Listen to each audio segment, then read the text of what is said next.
Then, what was the effect of the martial law declaration by Marcos? Kasi, obviously, if you're familiar with Latin America, everyone was going through the motions, Yes, no? yeah. One democratic regime falling after the other. So, was it shocking? Was it emotionally shocking, but intellectually not shocking? Did you see it as part of a bigger Cold War dynamic? Do you remember where Yun nga eh. were you Oo, then? at that moment. No? Ano Si ginagawa mo? Kit Tatat ba? Kit Tatat ba? Tama? Kasi sabi ko, ibang Kit Belmonte. Sabi ko, ayan na naman tayo. Nagsasalita Kit si Kit Tatat, di ba? Tatat. Kit Tatat. Yeah. Do you remember?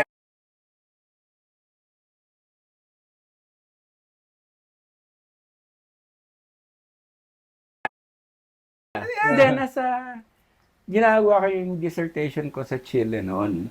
And then nag-martial law sa Philippines. Oo, nasa September yan eh. Nandun ako sa mga nag-i-interview ng mga kanan. And then, boom, ito na. So, pero tinapos ko muna yung mga interviews ko. Bumalik ako sa US. And at this was around March of 1973. Right. Kasi 72 yung kwan. Nag-hook up na ako sa mga aktivista ron. Kasi I missed the FQS. Para kung neophyte. So, Pero parang uhaw ka rin, naghahanap ka. naghahanap pa rin. Yeah. So yung may mga nanggagaling dito na first quarter storm ng mga graduates. Nag-hook up na kami sa New York. Do you remember some of their names? Sila Rene Cruz, Amy Syria Cruz. So ito yung mga... So they were the UP ones na to eh. Medyo UP ang first quarter storm. kung sila, they were... Marami sa kanila talagang nahasa na sa National Democratic Literature Struggle.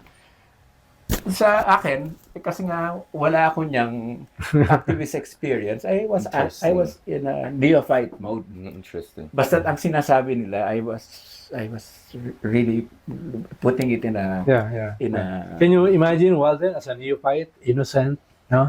Starry-eyed. ganyan na Starry-eyed lang, pero hindi. Binasa ko na yung kay Joma. Correct. And then, yun, I ended up, na-recruit na ako sa CPP. And that began my Flirtation. 14 to 15 years. I was a dedicated cadre of the Communist Party of the Philippines. Cadre. Oh, wow. Yeah. So marami palang konyong na Marami! Princeton graduate. Yung mga ganun. Recruit.